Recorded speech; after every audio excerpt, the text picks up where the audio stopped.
Protoevangelio de Santiago. Guillermo Postel, difusor del Protoevangelio de Santiago durante el siglo XVI. El Protoevangelio de Santiago, también conocido como el Libro de Santiago o el Protoevangelium, es un evangelio apócrifo, escrito probablemente hacia el año 150 y centrado en la infancia de la Virgen María y en el nacimiento de Jesús de Nazaret. Aunque nunca fue incluido entre los evangelios canónicos, recoge leyendas que han sido admitidas como ortodoxas por algunas iglesias cristianas, tales como la Natividad milagrosa de María, la localización del nacimiento de Jesús en una cueva o el martirio de Zacarías, padre de Juan el Bautista. Pese a que en las iglesias orientales alcanzó gran difusión en los primeros siglos del cristianismo, su auge en Occidente se debió al humanista francés Guillermo Postel, quien lo publicó en 1552 traducido al latín. Índice: ocultar. 1. Denominación. 2. Fecha y autoría. 3. Transmisión. 4. Género. 5. Contenido. 6. Influencia posterior. 7. Bibliografía. 8. Enlaces externos. 9. Referencias. Denominación editar.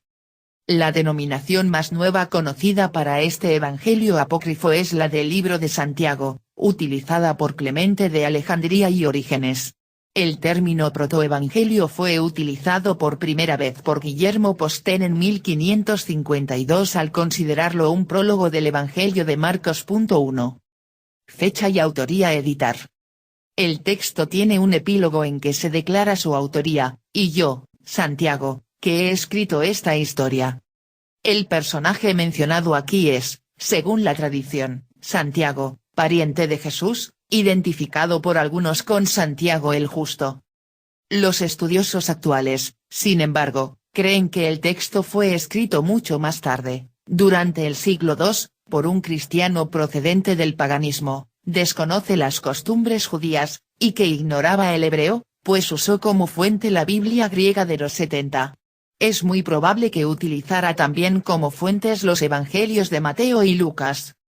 La primera mención de este evangelio se encuentra en las obras de Orígenes, muerto hacia el año 254, quien lo aduce para demostrar que los llamados hermanos de Jesús eran en realidad hijos de José con su anterior esposa, lo que significa que el texto era ya en el siglo III lo suficientemente antiguo como para ser tenido por auténtico por Orígenes. Aunque no se han encontrado menciones anteriores, la referencia de Justino Mártir, muerto en 165, al nacimiento de Jesús en una cueva parece revelar que conoció la obra. Por su parte, Clemente de Alejandría, muerto en 215, asegura en uno de sus escritos que la virginidad de María fue constatada por una comadrona, en lo que puede ser una referencia a un episodio narrado en el capítulo 20 del Protoevangelio. Transmisión editar. Teodoro Bibliander, colaborador en las impresiones del Protoevangelio durante el siglo XVI. El texto del Protoevangelio de Santiago ha llegado hasta nuestros días en más de 140 manuscritos diferentes en griego. Esta abundancia de manuscritos implica un gran interés por el texto. Además, existen traducciones al siríaco, etiópico, copto, georgiano, eslavo antiguo, armenio, árabe, irlandés y latín. Igual que ocurre con el resto de los evangelios, incluyendo los canónicos, la mayor parte de los manuscritos son del siglo X o posteriores. El manuscrito más antiguo de este texto es un papiro de finales del siglo III o comienzos del siglo IV encontrado en 1958, conocido como papiro Bodmer V porque se conserva en la Biblioteca Bodmeriana de Coligny, Ginebra. Durante el Renacimiento, este evangelio apócrifo volvió a cobrar importancia gracias a Guillermo Postel, quien lo llevó a Occidente desde Constantinopla. Pese a que el manuscrito original se ha perdido, Postel realizó una traducción al latín que aún se conserva y que fue publicada en Basilea, Suiza, bajo el auspicio del editor Teodoro Bibliander. Posteriormente, en 1564 Michael Neander realizó a través del mismo impresor una nueva edición del texto en griego acompañado de la traducción de Postel. Los volúmenes posteriores del Protoevangelio se basaron en estas publicaciones. 2. A mediados del siglo XIX, el texto actual fue definitivamente fijado por Tischendorf, quien utilizó 18 manuscritos diferentes, además de testimonios indirectos. Género editar. El protoevangelio de Santiago es más una leyenda hagiográfica, biografía de un santo, centrada en María, que un evangelio propiamente dicho.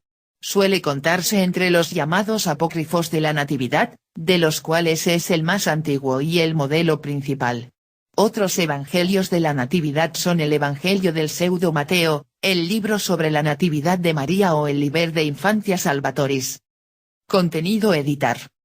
El texto consta de dos partes distintas. 1. Vida de María hasta el nacimiento de Jesús.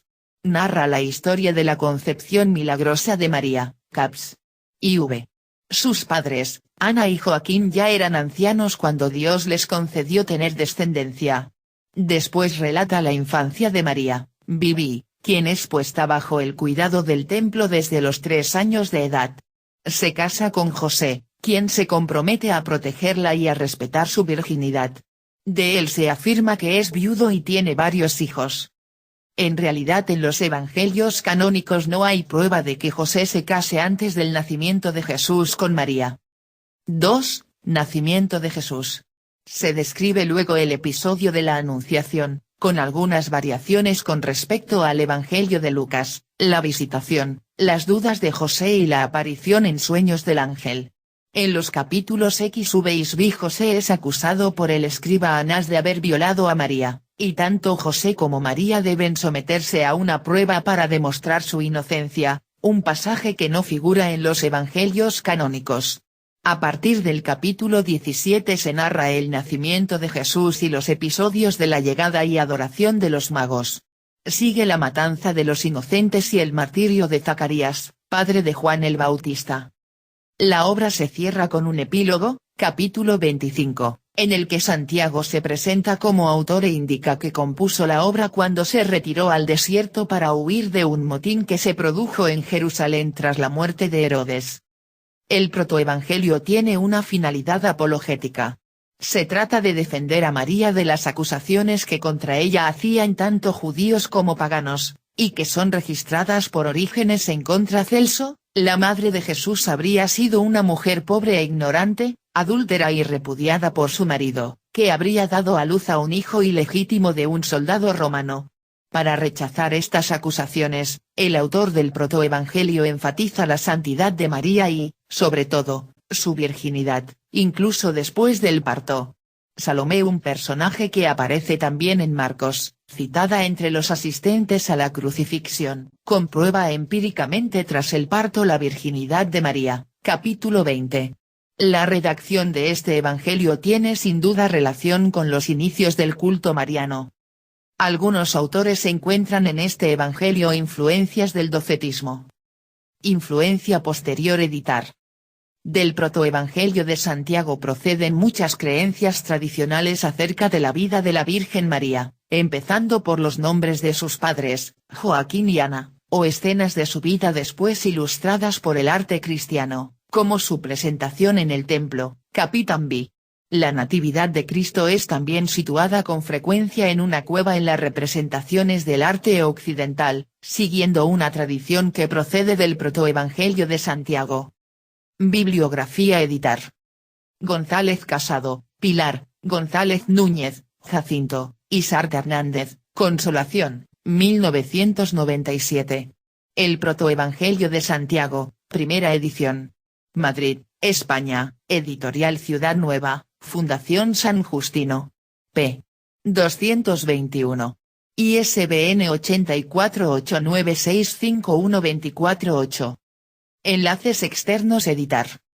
Wikisource contiene obras originales de O sobre Evangelio de Santiago. Texto en castellano del protoevangelio de Santiago.